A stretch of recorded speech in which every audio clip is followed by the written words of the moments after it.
to get started, day one is currently entering our 15th year. Thank you. We like to say we're exactly the same age as Facebook, and we face some of the same challenges, although on a slightly different scale.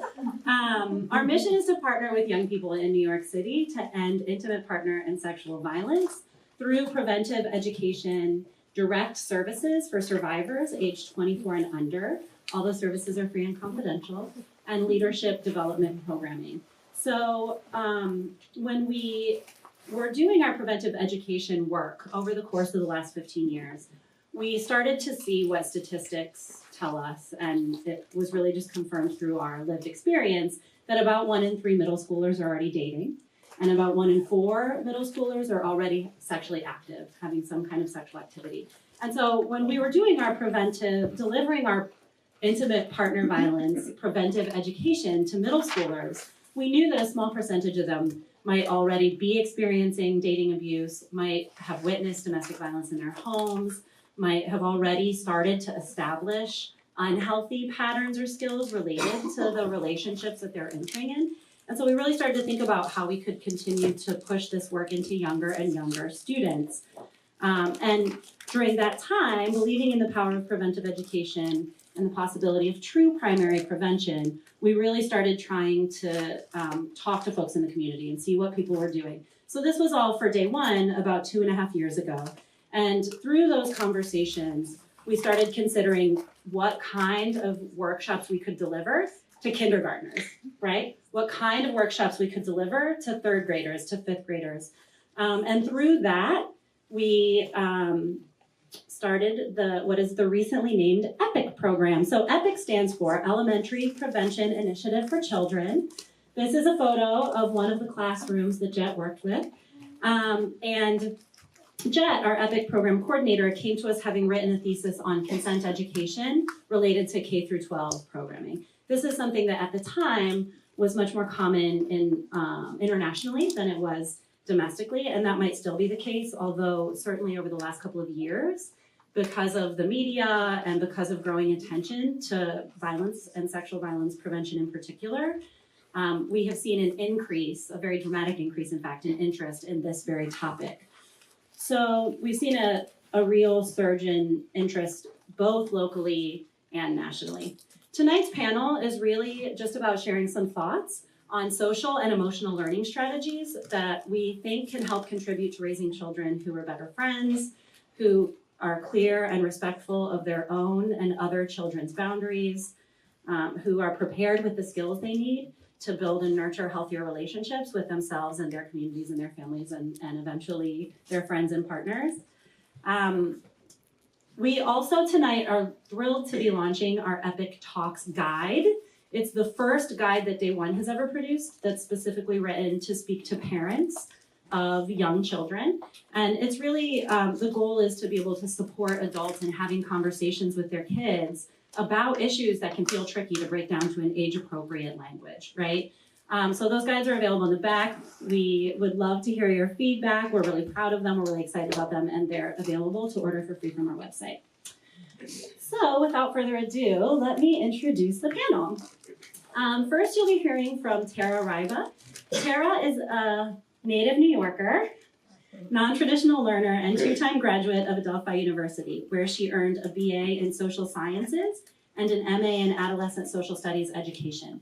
Tara later pursued postgraduate studies through the College of St. Rose, obtaining school building and district leadership certification.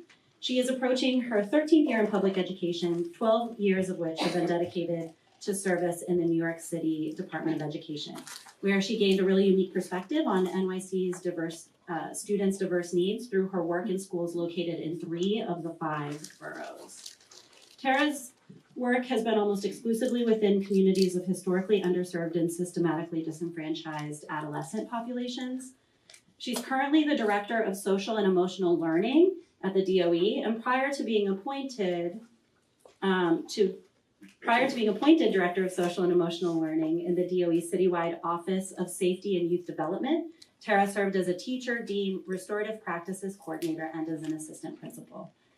Tara's mission has been and continues to be centered around the strategic well development and empowerment of young people through social emotional learning, community building, and restorative practices, while unveiling inequities, particularly the harmful disproportionalities in student discipline practice, which contribute to inequitable outcomes for students of color. Please join me in welcoming Tara.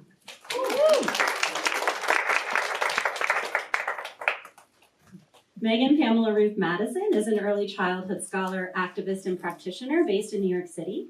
She holds an MS in early childhood education from Dominican University and a BA in studies in religion from the University of Michigan. Currently, she's pursuing her PhD at Brandeis University's Heller School for Social Policy. Her research examines the impact of what's called colorblind policymaking on racial inequities in the early care and education workforce.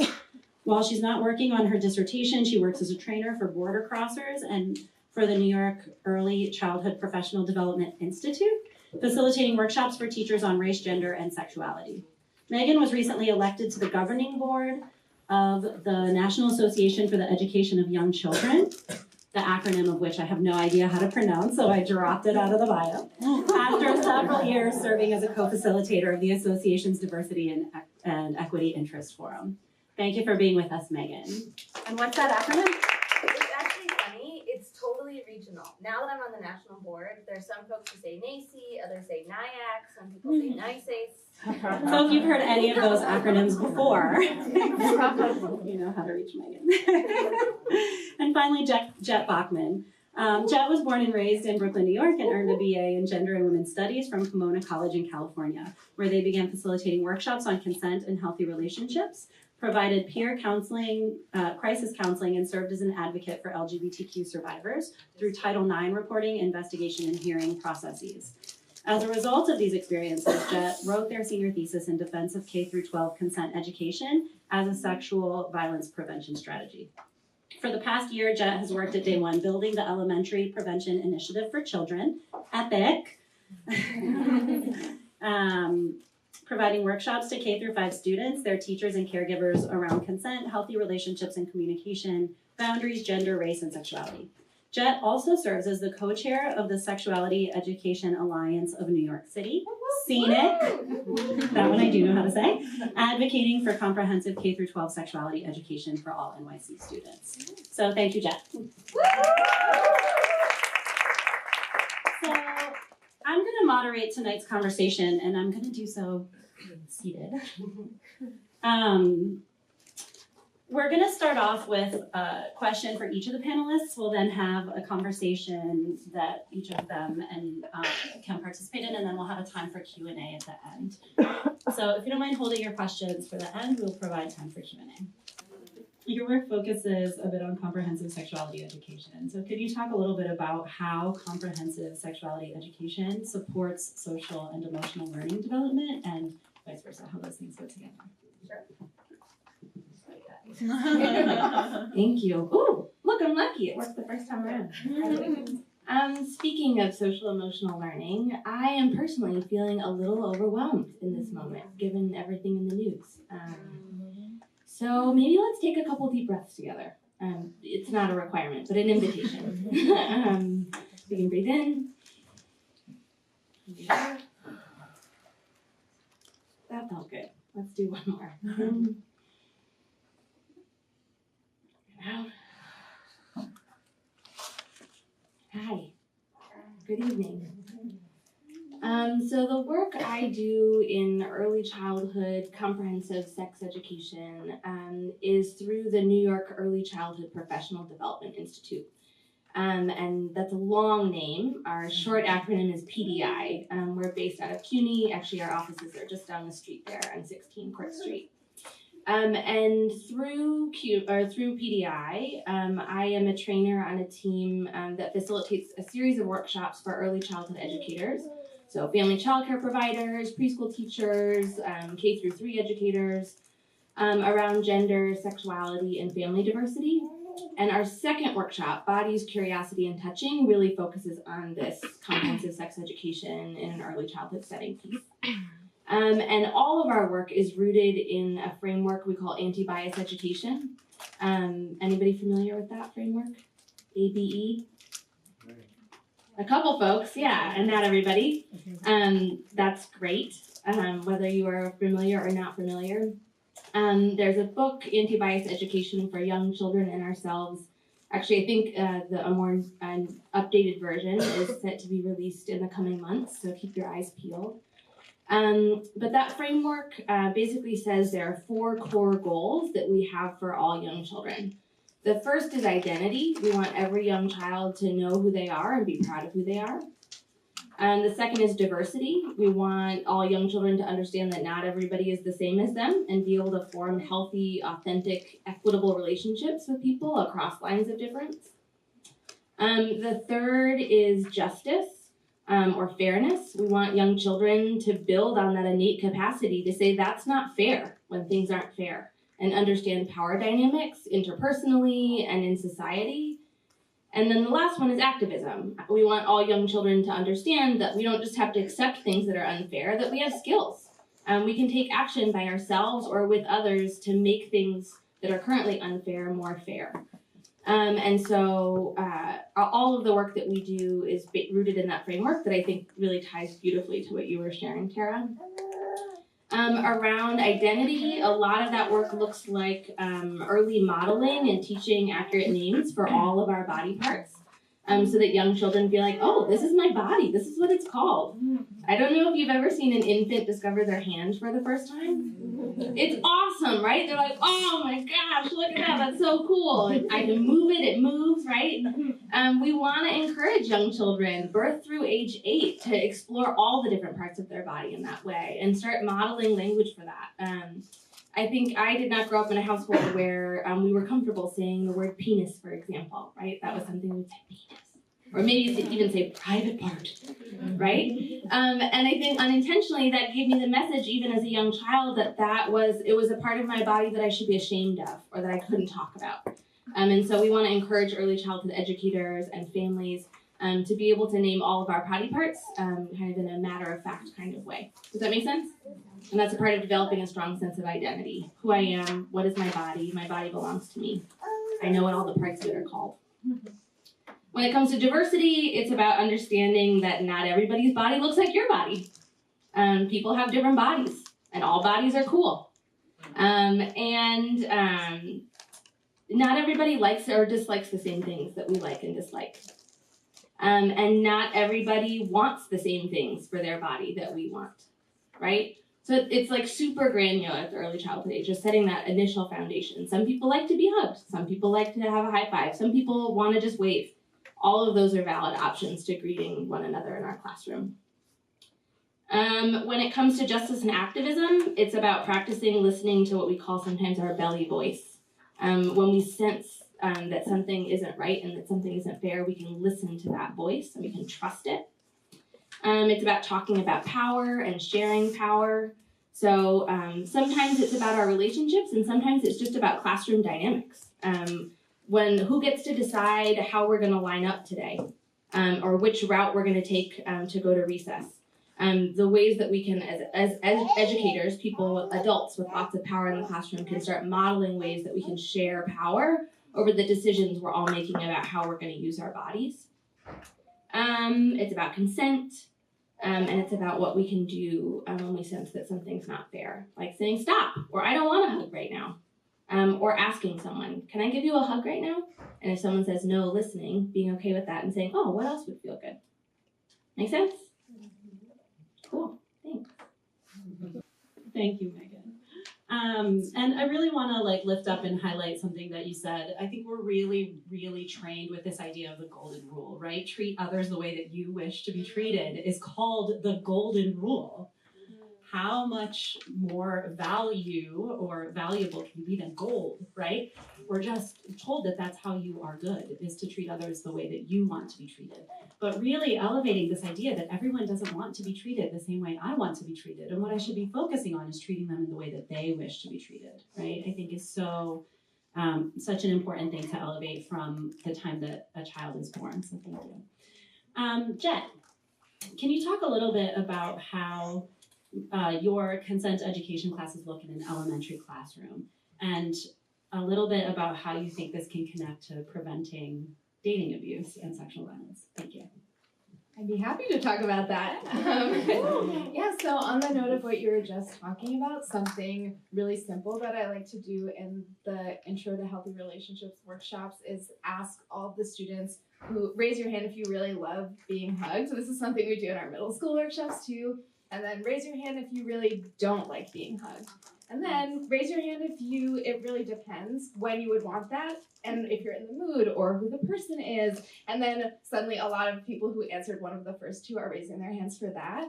And just having them look around and see, even in this room, there's so many different wants and feelings about just this one physical touch action. So we must all have incredibly different feelings about any variety of things we could ask about. So that's just one little example of talking practically about consent in the classroom with young children.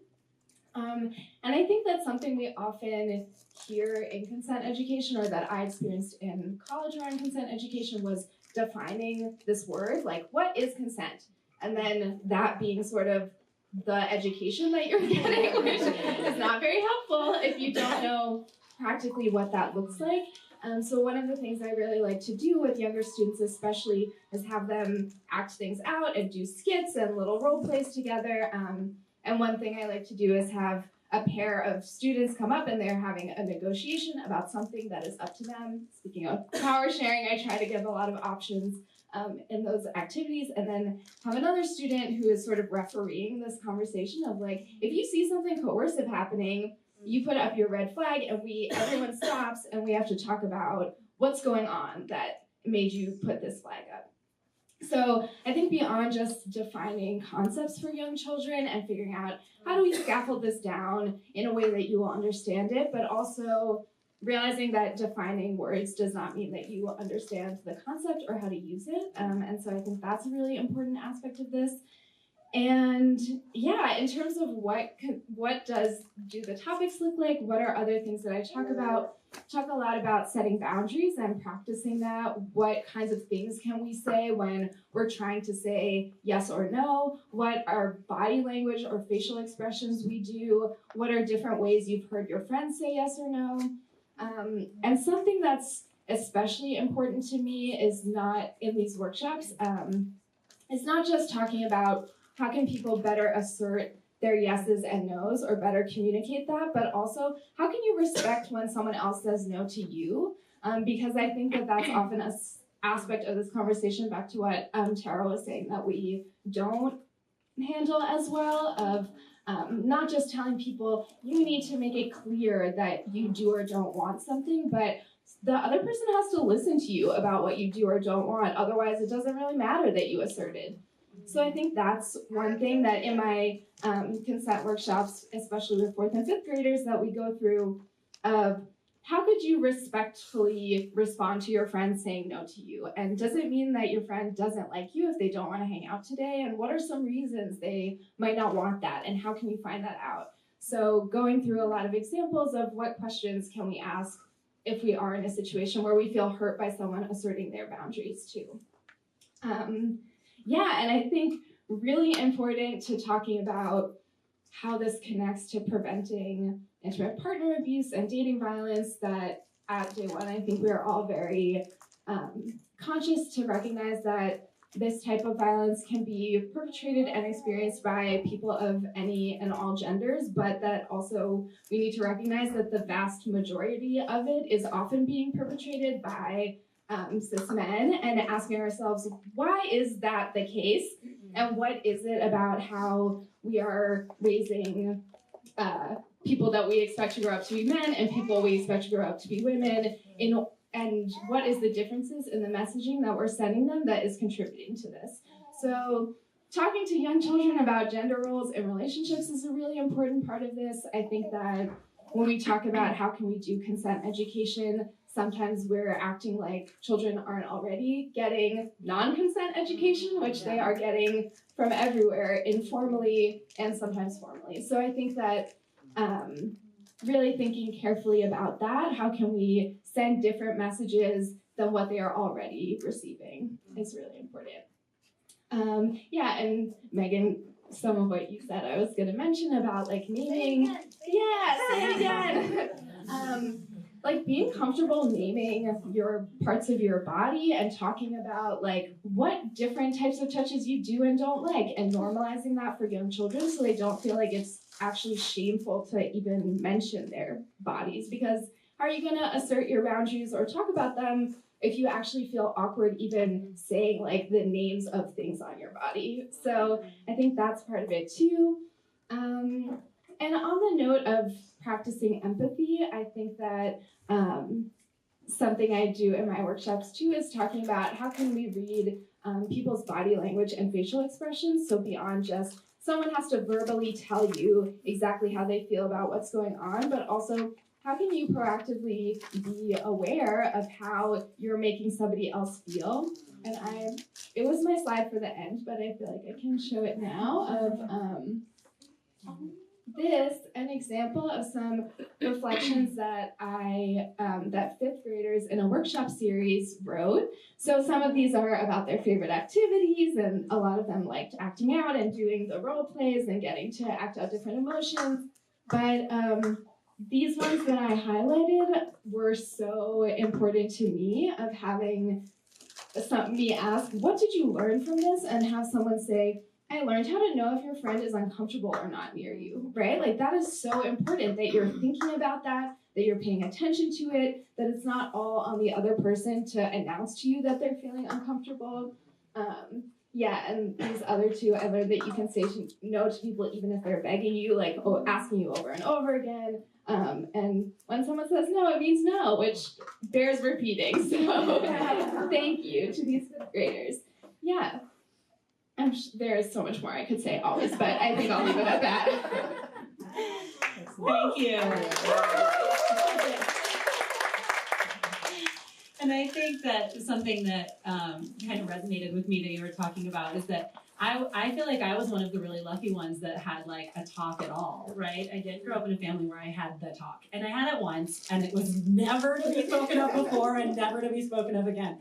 And that's kind of considered, or was considered at least, in my family, like above and beyond, right? But really the constant repetition of negative and unconsensual messaging that young people are getting takes a lot of repetition and different messaging strategies to counter and to resist. And so that is something that I think is also just worth like pulling out, that the repetition we know is super important for young children. And that is equally and especially true when we come to these conversations. So thank you.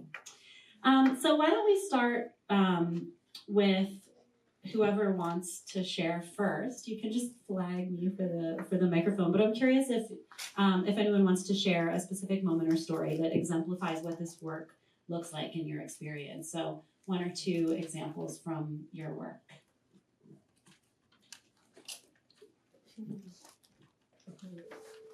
If I go first, can I go back to the slide I skipped by accident before? Okay. I know that your mindful moment didn't remember, so thank you for that. Yeah. So it's a lot of information to receive the competencies. I think there's only 5 major areas, but there's so many subcategories. And if you're a teacher, you're thinking about balancing that with academics. If you're a counselor, you're thinking about, okay, but first I got to get through the crisis. So for me, as I started to work in this capacity, it was important to find the SEL approaches part, because it's 4 sort of entry points for the SEL work in a school community.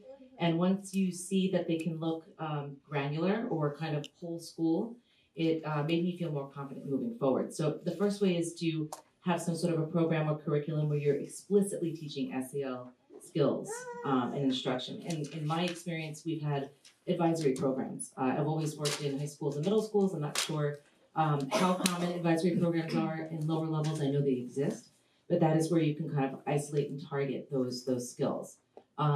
The other area is teacher instructional practices themselves.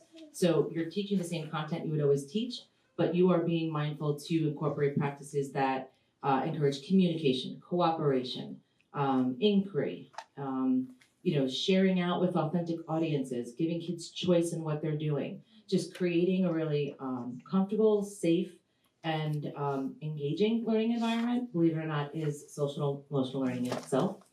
The third area is integration with academic curriculum areas.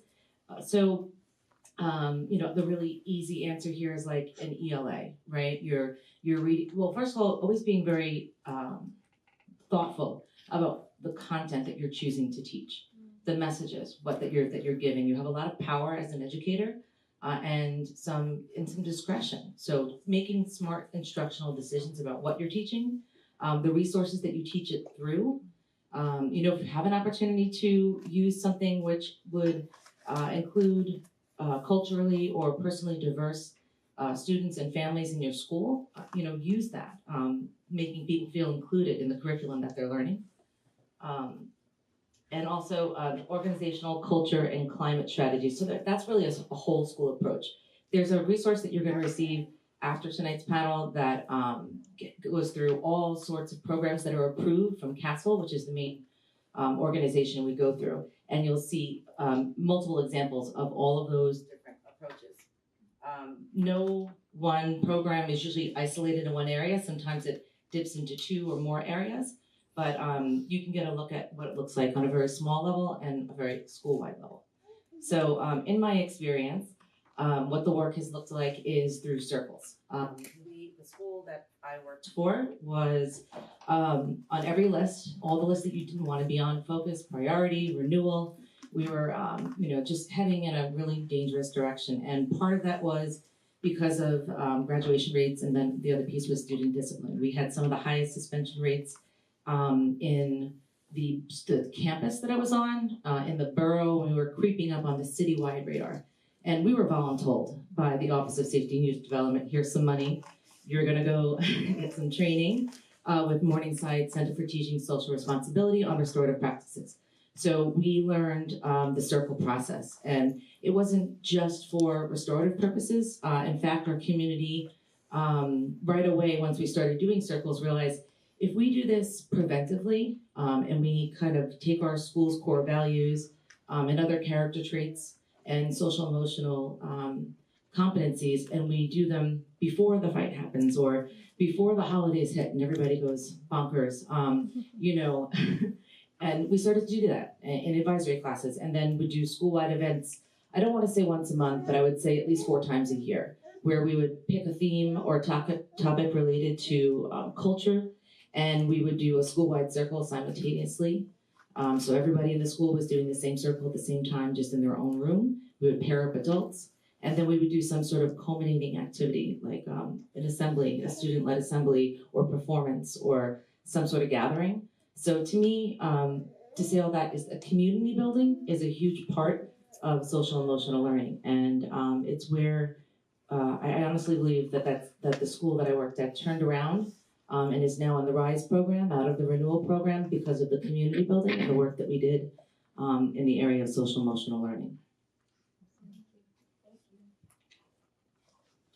I think it might be nice to watch that video. Yeah, is it possible? I'm forgetting.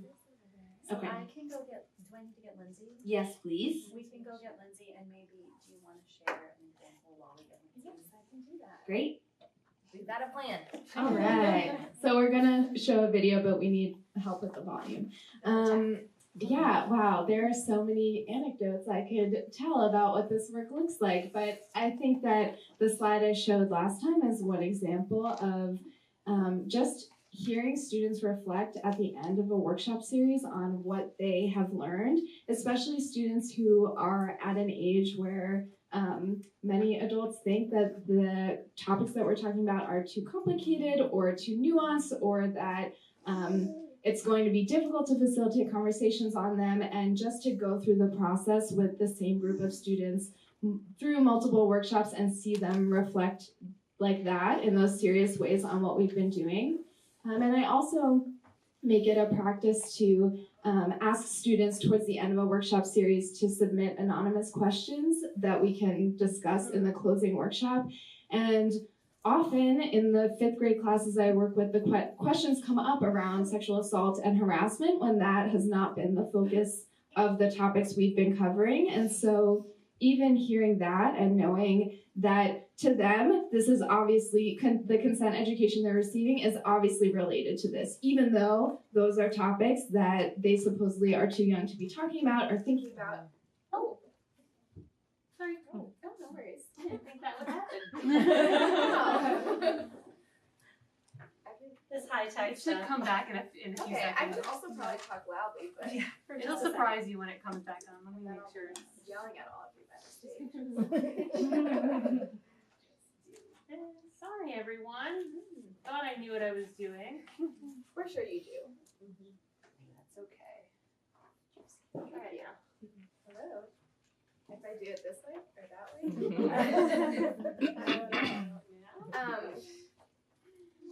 Try again. Like this? Oh, yes. Now And it's we're back. working. Amazing.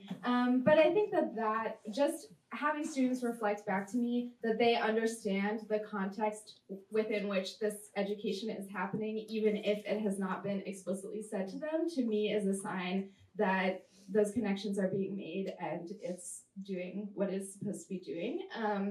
And I'm trying to think of, there are so many cute anecdotes that I could tell you, like doing mindfulness breathing exercises with students and just having them get a chance to be goofy and silly in their classroom while also doing something that's centering on their bodies and having students tell me afterwards, like, I feel happy times a trillion, stuff like that. I'm like, wow, well, this was a great day for everybody. So just having those moments where students are really enjoying themselves in class is really exciting for me. And a piece of feedback I've gotten from multiple teachers who have observed these workshops is just that they are often really surprised at the students who participate. And to me, that is like one of the best things that I could possibly hear about a workshop that I'm facilitating. And that has been a common thing. So I think just being able to provide workshops that are specifically about centering the expertise of the young people in the room, prompting them to have discussions about things that I know that they know about that maybe other people in their lives are pretending that they don't know about or shouldn't know about. That I think that is really exciting for them and is an opportunity for them to share things that they don't normally get to. And that's really rewarding for me. Awesome.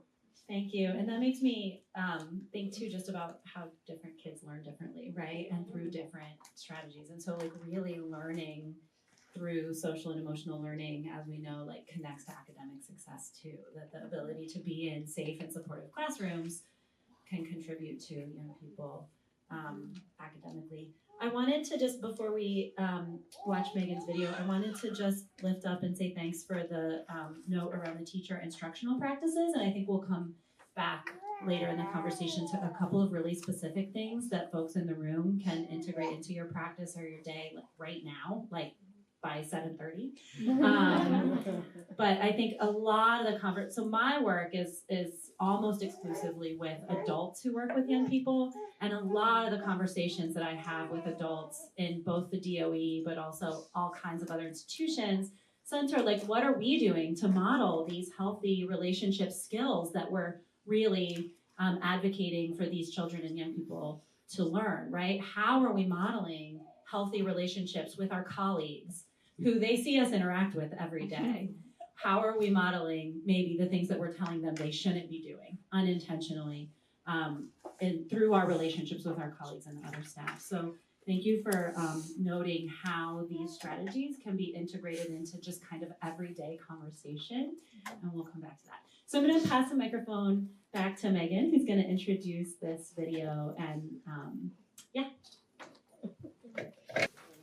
Then we do some learning together, and then at the end of our workshops is my favorite part, where we do scenarios and strategies and role plays.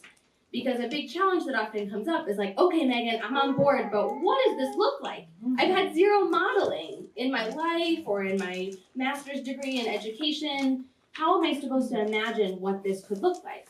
And building off what Jett was saying about how young children know and have a lot of expertise, we watched this video together and then do a little debrief about what we learned from Zuri Chin.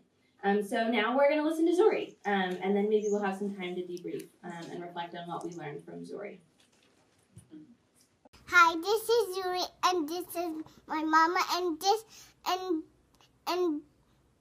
today this is our third living room protest. Absolutely, our third living room protest. And what are we protesting today, Zurichin?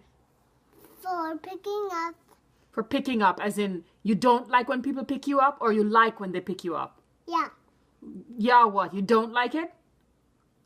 Uh-huh. You have to be clear about these things. I don't. You don't like when they pick you up? No. Okay. What about when they have your permission? No. Not even when they have your permission, you just don't like to be picked up. Why don't you like to be picked up? Because my mission is no. Your permission is no. Okay. So no picking up kids without their permission. Can you say that? No kids say no picking up. Because no means No.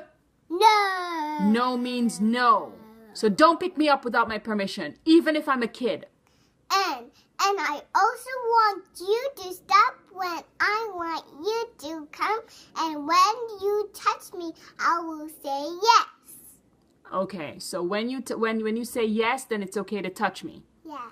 But when you say no, it's not Mommy, okay. Can I touch you? Yes, you can touch me. Grand. Zuri, can I touch you? Yes. Absolutely. Tickle, tickle, tickle, tickle. All right, well, that's our living room protest. All about touching and bodies and picking up and permission. Do you want to say... Let's do everyone. We want to do another living room protest? Yeah. Well, let's finish with this one first, okay? Thanks, Zuri. Do we have time to take a couple of reflections? Yeah. What did y'all learn from Zuri? She does not like getting picked up. Zuri does not like people picking Zuri up. Thank you. What else? I think despite, she was picking, her language was, for a toddler, it was limited, but she was so clear on the no and very clear on where it mattered. Thank you. Any other reflections? Zuri, no means no. I have one over here. Yeah. Here I come. So Zuri was allowed to be herself, and she's learned to respect her own opinion, respect others' opinion through her own. So that's really important to start young, so that their character is spoken for and they stand for something. So anything doesn't go, and if something does happen, they know to report it. Thank you so much. Would you mind repeating in the mic just so I can hear? If not, I can summarize. Yeah, you can say. All right. What I was hearing is you were talking about Zuri starting early with a real sense of who she is, and her own empowerment, and her sense of being able to say to the world, this is okay and this isn't okay. Yes, absolutely. Thank you. She had the ability to protest. Which is important. Definitely. Yeah. Here I come. I can just project. Yeah. That even when the kids they know what they want and they're trying to say it, sometimes you do have to help support them articulating it out. She was having trouble saying yes. When I say yes, you can touch me. So her mother didn't speak for her, but she helped her clarify what her intention was, which I think is an important thing to think about when we're in discussion with kids and they're reaching for something, to be on the right side of helping them articulate instead of okay, so what you meant was this, right? Something about that stood out to me.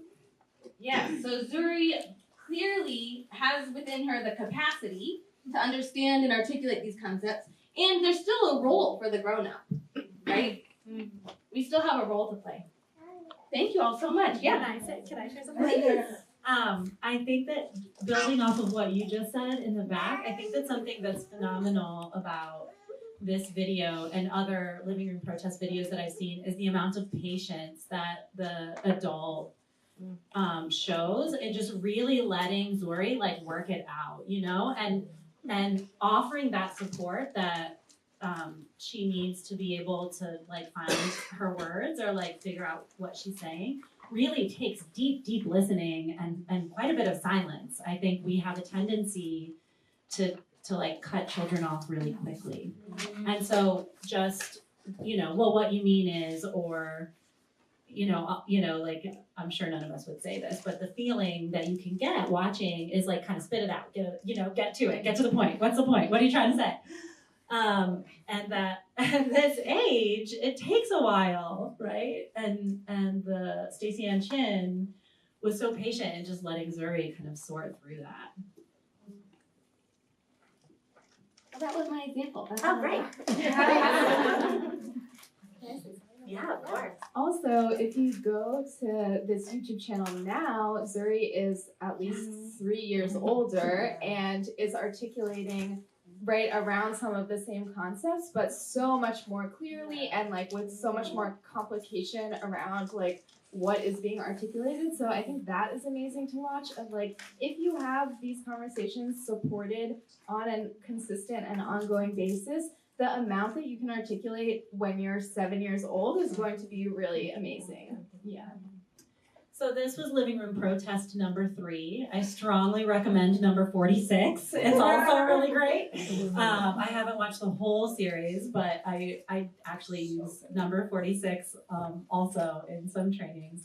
And some of them are like, Zuri Chin is advocating for a sibling or something. Like some of them are like explorations of things that the child cannot consent to, right?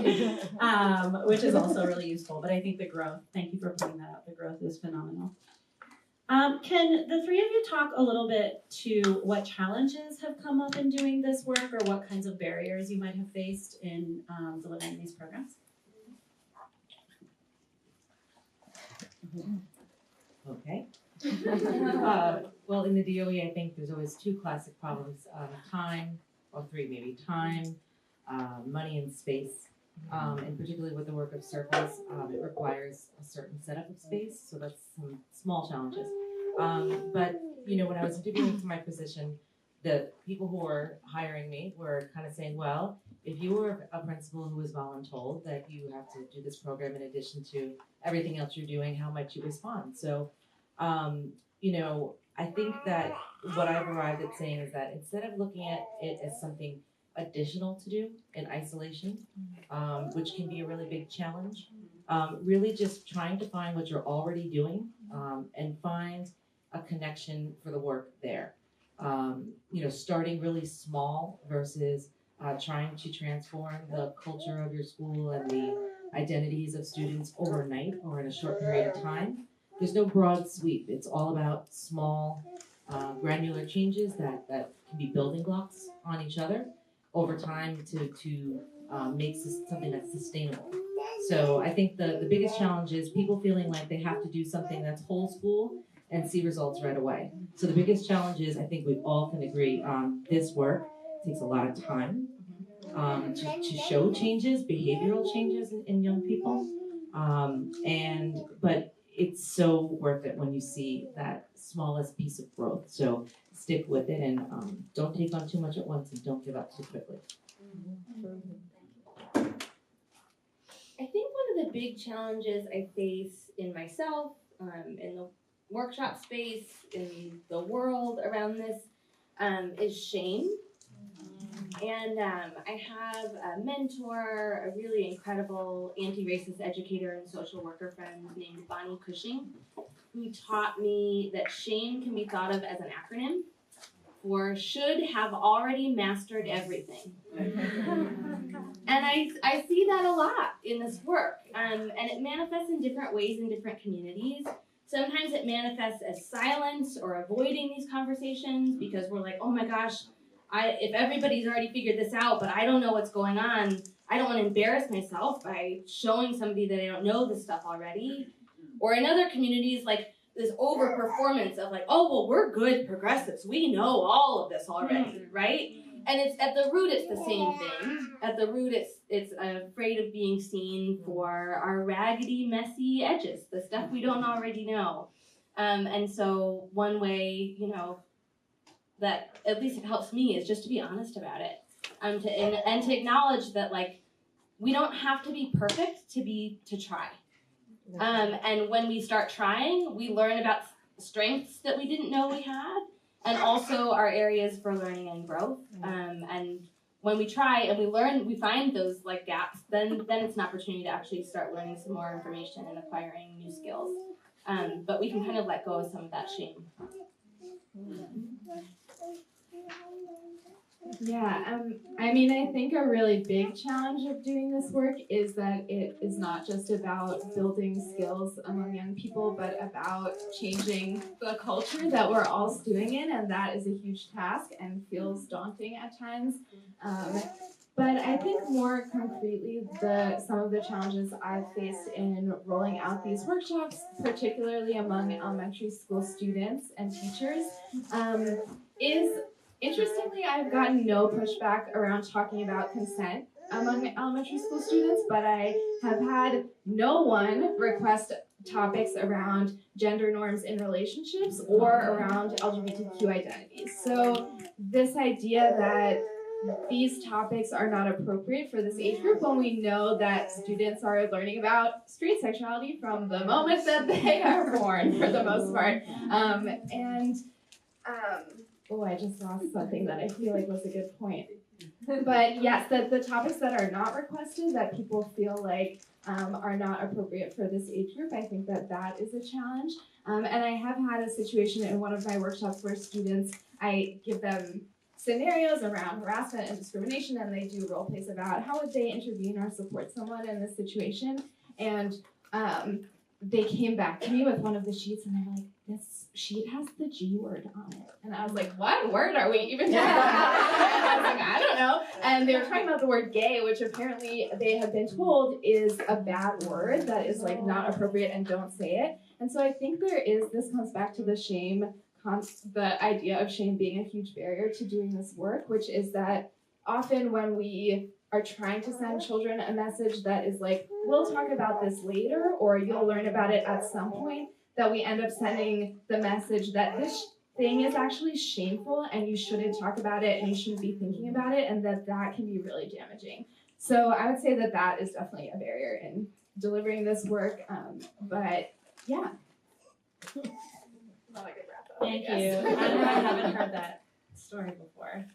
I want to share a barrier that I think is really interesting on kind of just based on my observation on the kind of spectrum of ages, because there does seem to be an openness and a willingness to be talking about consent education among K through 5 or K through 4, but there's kind of this period between like 5 and 7, 5th grade and 7th grade or 8th grade, where it's like off the table again, and then we'll get back to it in high school, right? And it seems to be a fear around the idea that if we talk about this, we're instantly going to be dropped into the middle of every middle schooler's sex lives. Like, we're going to have to hear about it, we're going to have to talk about it, maybe we'll introduce the idea to them, and they will start thinking about sex for the first time. But that middle school is a really tricky kind of age where a lot of the adults that work with middle schoolers seem to feel like maybe they're too young or maybe they're too old, but they're definitely not the right age for this, right? Whatever they are, it's not the right age for this conversation. And that was a surprise to me when we added the K through 5. I thought we would have to do more work to get into schools, and really the requests and the demand has outpaced our capacity from the beginning. Elementary school educators recognize why this is so important from the gate. And I think middle school educators do too, but there's the tricky thing, right, about sex and sexuality. What does it mean if we introduce or talk about these things with 11-year-olds? So I want to ask how families or communities can help support the social and emotional learning of their children outside of the classroom. So we've talked about kind of classroom and workshop delivery a lot. I'm curious how families and communities can help support this work and are setting the foundation for this work.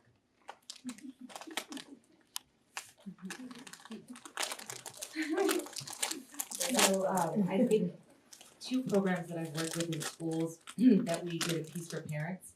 because we were supposed to originally. And then when we realized that we did and it had an impact, we realized, oh, well, that's why we were supposed to. So, in the one school that we did the circles and restorative ones and preventive ones, it then just became a way of school. So all staff meetings were held in circles. All parent meetings were held in circles. I know it sounds crazy, but it really happened. And it was amazing to see the dynamics of relationships between parents and teachers, administrators, and even parents and students kind of evolve throughout the process of a circle. So once they realized how we were doing things in school, I'm not saying that they threw their families into circles in the living room. I'm not going to go that far, but I think at least the framework for where we were headed with the work was there.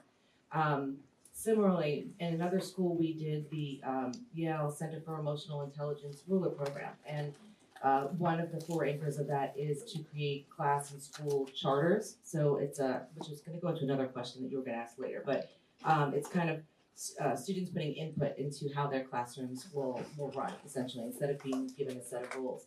And it suggested that parents do that at home with their children, and especially if they're struggling with power dynamics and rebellion. Imagine that in middle school and high school. So I think that that's just to say that the school had something to offer the parents, and I think it's important to distinguish that families have just as much wisdom and insight to offer the school as the school does to them.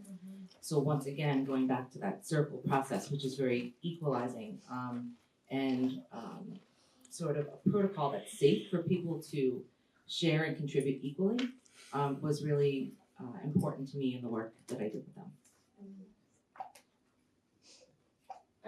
Yeah, all the stuff we do in early childhood classrooms, families can also do at home. And I guess this actually makes me think of our last question about challenges also. One of the challenges, one of the opportunities we have in my work is I sometimes work with early childhood programs, and we do our series of workshops with families and educators kind of parallel. And one thing that often comes up with the teacher workshops is they're like, okay, Miss Megan, we're on board, we get it, but you gotta talk to our families. I don't know if they're ready for this. And then I do the workshop with the families, and they're like, yeah, Megan, we're on board. This is great, but you please talk to the teachers, because I don't know if they're going to be on board, right? And so I think one thing that families can do is just being, like, pretty loud and unapologetic about, like, these are our values, this is what we want for our kids, this is what we do at home, because actually I think educators would really appreciate knowing that. It would open up some space to feel like that they have permission to support all the things that you're doing at home in the classroom. Thank you. Yeah, I think something we've touched on before in this panel, but bear saying again, is I also think that addressing your own ageism and attitudes around what it means for children to learn is a really important part of this, and that's important for educators, but also for any adult who's interacting with children. I think that we're often thinking about children as like they're here to learn and be taught, and I think that there is so much to be learned about how to teach and also what to teach by listening to children and figuring out what they already know and why are they asking the kinds of questions they are. So I think asking a lot of questions, I would say, is really great. Of if children are asking you things and you're like, whoa, where is this question coming from? Being able to respond with curiosity about it, and really prompting and figuring out where they're coming from in order to sort of figure out where you should be coming from too. I think that that can be really important in schools and any setting where we're working with children. And I think we've talked, or we talk a lot or hear a lot about child-centered spaces, or thinking about what physical space looks like. And you reference this, Tara, when you think about even having the space to put a circle into a classroom can be a challenge, right? That there are desks in the way. A lot of our educators are, because we're in and out, but even in our school-based programs, are working in what used to be a closet. And so can you all talk a little bit about what kinds of space things you can do, what it means to create a child-centered space, what ideas you have about creating spaces that will be welcoming and engaging and safe for children. You know, I feel like educators, school leaders, if they're willing to embrace the idea that their primary obligation is to support and encourage young people to identify what their unique purpose is, you know, before we can start talking about the standardized tests and credits for graduation and things like that, you know, and then set up spaces like advisory programs, or maybe like 5 minutes before in the beginning of class, or 10 minutes at the end, or you know, that ugly period right after recess, what that looks like. I remember, I'll never forget. But, you know, creating spaces to be dedicated to letting young people kind of do some self-discovery, identity, reflection, who they are now, who they, and maybe even just more importantly, is who they would like to become, right? So students come to us, you know, with some default, adaptation of behaviors and ideas and feelings that they're not even aware of or in control of obtaining, right? And so giving them that space to just examine who and where they are, maybe how that happened, but do they want to keep that stuff, right? Or is there other things that, you know, is it about unbecoming versus becoming, so they can be who they were really meant to be? And not enough people take time to do that during the school day. So being, you know, always having had an advisory program, I've been very lucky to do that work with young people. So when students understand what their purpose is, maybe they'll start to have a sort of vision of what it will look like, and it will be ongoing. And then once they have that purpose and that vision, self-esteem can grow. And then once the self-esteem is there, I think boundaries naturally kind of form, self-respecting boundaries.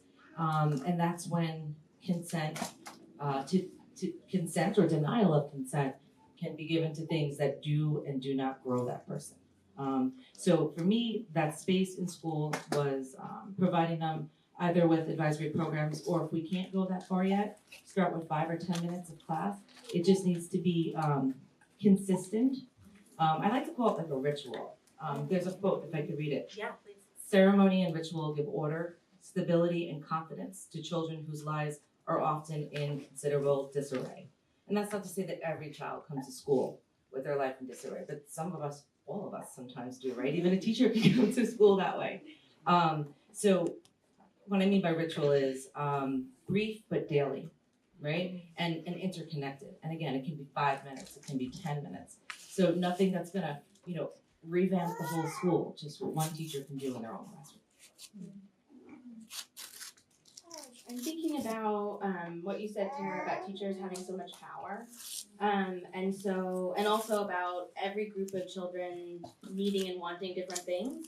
And so one piece of creating a child-centered classroom for me is, as the grown-up, asking what kids want, and then asking again, and then asking again, and then asking again, and reminding myself that when I'm not receiving critical feedback, that's actually not a good sign, right? Because it means that the default culture of kids just being obedient, right, is still operating. So when I'm starting to actually receive critical feedback and there's conflict happening, that's a good sign, because it means I finally created a culture where kids are like, oh, maybe this space is going to be different than all the other spaces, and maybe I actually do have a voice in this process, and that it's worth me investing the time to give feedback to the grown-up in this space about how I want it to be for me. Yeah, I think in terms of physical classroom space, I think a lot about creating trauma-informed classrooms, and maybe actually you have a physical space in your room that students can self-identify they need to go to this corner to sort of like calm down or deal with something that's coming up for them. And that can be a really great way to think about how do we promote self-awareness among young children, and noticing when really intense feelings are coming up for you, to have a space that you can just go instead of feeling like you're stuck sitting in your chair really still facing forward and you can't do anything about what you're feeling. So I think that's one of actually creating more flexibility in your classroom space, knowing that every student learns differently. Some students really need to move around. Some students really don't mind sitting in their chair completely still for many hours of the day. That's very impressive to me. So I think those things about physical space of how can we be more flexible while also getting done what we need to get done, because teachers have a lot of things that they need to get done during the day. And I think also that feels like a shift in thinking too, of being child-centered in that way, around recognizing each child as an individual person who has different needs, different ways that they learn, who are going to come in some days and be in a bad mood, and are going to come in some days and be in a great mood, and responding to that in a way that is fair, and also acknowledging of this person is a full person, and how can I meet their needs on this day with the limited resources that I may have in my classroom. So yeah, I think not just creating the physical space for it, but also shifting the way that we interact with children to make space for them to come with their full selves to the spaces that we're creating. Thank you so much. And the last question, or final thoughts, this is kind of like two-part, but I think you all have done a really incredible picture of painting like what this can look like and how we see this show up in interactions with students in classrooms. So I think the kind of like final thought that I want us to wrap this panel up on is you could either share like one or two phrases or concrete tools that each educator or caregiver could just integrate into their work, or things that people are probably already doing that they don't recognize. So you said that earlier, Tara, that it's not even something additional, but maybe something that people are already doing that they can recognize as part of their social and emotional learning strategy so that they can do it more, right?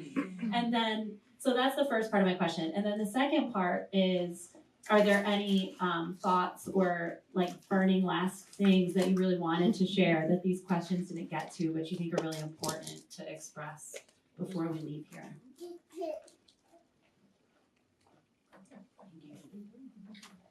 So I have a social worker. Every school that I've ever been to, I always find the social worker immediately because that becomes my best friend.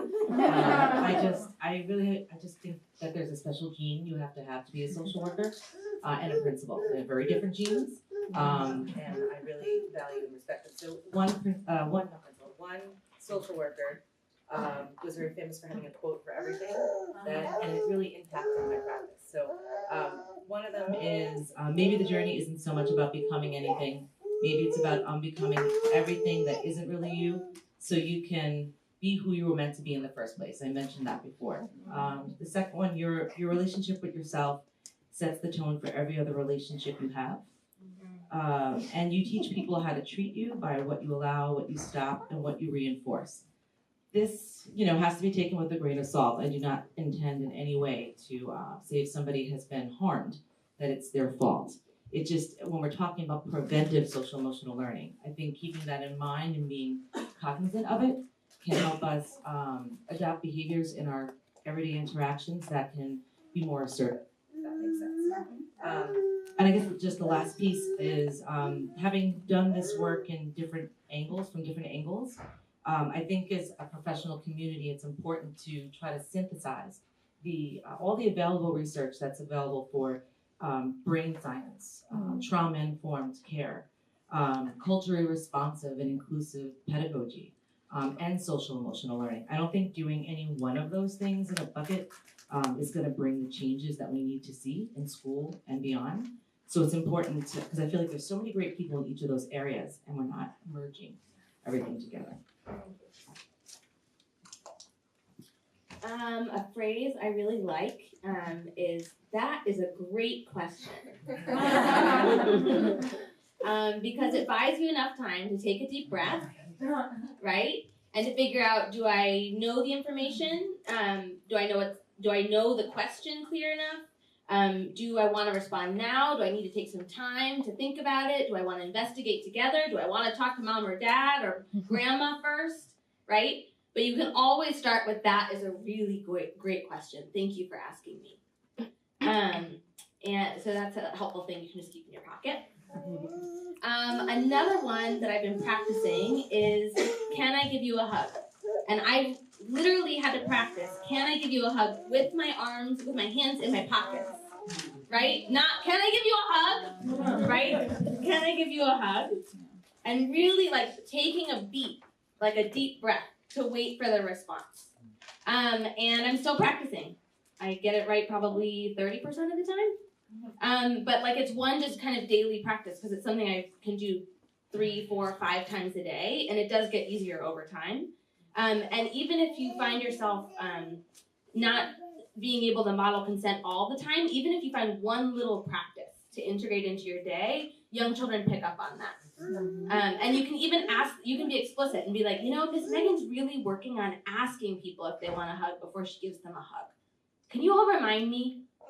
Right, when you see me, can you, and if I mess up, can you give me a reminder? You say, Miss Megan, remember, you're working on that, which is also a way that you can kind of share power with young children.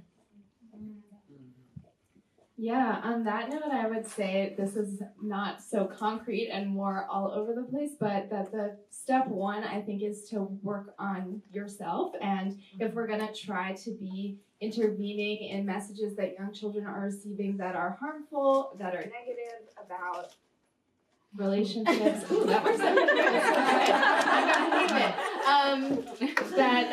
About relationships, about gender norms and relationships, etc., about things that we might have been taught to feel ashamed about, that we're trying to not make young children feel ashamed about, that the first step is to be working on those things internally for ourselves so that we can then feel confident in doing it elsewhere.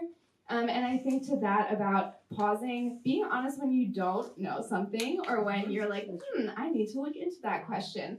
And I think another thing I was going to say that's a concrete thing is really pausing to check in. So that can be either in the middle of a game. Did we talk today about tickling? I don't know, but you should definitely pause and check in with people during that. But I also think just making it normal in the video we watched of repeating back to people what they're saying and pausing even the conversation to say, hey, am I hearing this correctly? Like, this is what I heard from you. Can you tell me more if that's not what it was? And just making that a really normal part of your practice with working with children and with other people in your life. I think that that's a really important one. Thank you. And I would like to add my response to this question, because as a parent, I think something that's been so essential for me is practicing how I'm going to say to my family, we ask before we hug Ainsley, or we ask before, she can give a high five or a hug, because it has felt very natural for me as a parent to practice these kinds of skills with my child, and I see that reflected in our relationship, but it doesn't feel as natural or as easy when it comes to going to grandma's house, right? And I can instantly fall back into that dynamic of my parents get to make decisions, or my partner's parents get to make decisions about the boundaries that we're going to set around this stuff. And so I think it's really important to, again, going back to the kind of connection between the conceptual and the ideas, and really that practical in practice, why role plays are so important. It's like thinking in advance about really what phrases am I going to use to encourage my folks to remember that I'd like them to ask her if she wants a hug, a high five, or a handshake today. And my child is actually, she really doesn't like kissies, is what she calls them. And she's really good about saying no kissies. But it does confuse her when an adult doesn't ask her, is that okay, right? And so there's work that I need to do as an adult with the adults in my life. So that was our last question for the panel, and I would love to say thank you one more time to our fantastic panelists. This is a really exciting discussion, and making these connections and synthesizing this information is so exciting and really timely and relevant. And so I want to just give a few minutes to folks if you have any questions that you want to ask the panelists, or things that didn't get answered, or follow-up questions. Yeah. Thanks. Here I go. Okay. Is it on? Okay. Yes. I stepped out for a second to use the restroom, and I think I caught a bit about like obedience and that how that plays into everything you've been talking about. But could you speak a little bit more to how, through anecdote or like content, how you may incorporate like addressing accountability? We talked about the person who harms. That is not based in shame or like punishment, because I think particularly with like adultist interactions that older people have with younger people, it's easy to fall into something where there's like a startle reflex or something much more intense around making someone who does something wrong. And it's very normative, that's why I did this, but making them be accountable for it in a way that may not be healthy. So what has been your experiences around like accountability? Who wants to go for this one? Sorry. Whatever, however you want to answer. Who has ideas? Yeah, one thing that I have done in the past is, or one practice that I try to do is, instead of doing a judgment statement about what I'm seeing you do that you're not supposed to do and you know, is to say, oh, I'm noticing you're doing this thing, like, can you tell me what's going on? Instead of saying, stop taking so-and-so snack, or whatever it is. But I also think offering, and this depends on the age of the children you're working with, but offering redos when that happens, of like, you and I both know that this is not part of how we want to treat each other or treat our friends, and like, do you want to rewind and try a redo of doing this again? So giving an option that is not just like, you did a wrong thing and you're going to receive a punishment for it, but giving the opportunity to say, do you actually want to try this again, and how would you do it differently? I really appreciate that this panel is focusing so much on the prevention end of things. And so the way I approach that question is a lot of like prevention, like how do we set up the culture where we're ready when these moments happen, because they will happen. We're human beings, turns out. Like, we're gonna make mistakes because we're learning. And so both with grown-ups and with young kids, I like to establish early on in our relationships. Sometimes with grown-ups, I call them community agreements. Sometimes in classrooms, you can call them classroom rules or classroom norms. But one that's really key for me is intent is different than impact. And in our classroom, we are going to assume positive intentions. So we actually don't even have to explain or justify or rationalize. Like, that's assumed that everybody is in here with good intentions. And it is still totally possible that we still cause harm, despite our good intentions. And so sometimes I'll role play it with a skit. I'll have my co-facilitator and I'll pretend to run up and give them a hug, but I was too excited and I accidentally stepped on their toe. And then they're in a lot of pain. And so then I asked the group, okay, so what were my intentions? And everyone goes, to give them a hug, to welcome your friend, to say hello. And I asked, well, what was my impact? And they go, well, your friend's toe is broken. She's in a lot of pain. So it's just like a really clear example that it is 100% possible to have good intentions and still cause harm, and that those constructs are different. And then I have sometimes children, sometimes teachers coach me through, okay, so what do you do then? What do I do next? And they usually say, well, you should acknowledge your impact, right? Say sorry to your friend. Like, I'm sorry I hurt you. And it usually actually comes pretty naturally, that people have good ideas for how to. And then I say, okay, so after I say sorry, what's next? My friend's toe is still broken. And then the kids go, well, you should get her an ice pack, or you should. And I'm like, well, what if she doesn't want an ice pack? What if she needs to go to the hospital? How will I know? And then they're like, oh, well, you should probably ask her. And I'm like, oh, yeah, you're right. Okay, so then I should ask my friend, what do you need? How can I take an active role in repairing the harm that I've caused? And sometimes it's like, I need you to get out of my face, right? And sometimes it's like, I need an ice pack. And sometimes it's, I need to go to the hospital. Whatever it is, I can take ownership of repairing, being responsible for playing a role in repairing that harm, and also following the lead of the person who's experienced harm. And when we've set up those norms at the very beginning, it's actually fairly easy to like go, ooh, friends, this is a moment for us to practice that thing we agreed to.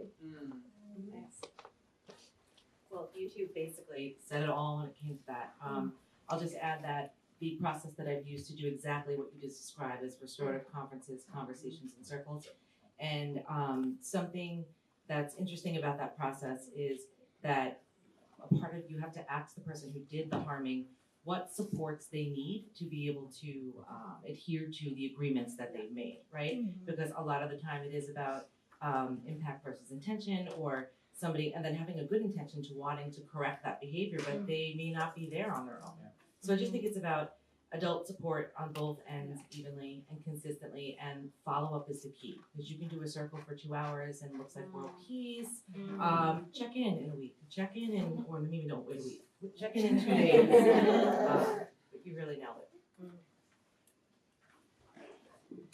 Thank you. Yeah, it's hard to get your friend to the hospital if you don't have a Metro card or a car, right? So you need some support from your community. Are there any other questions?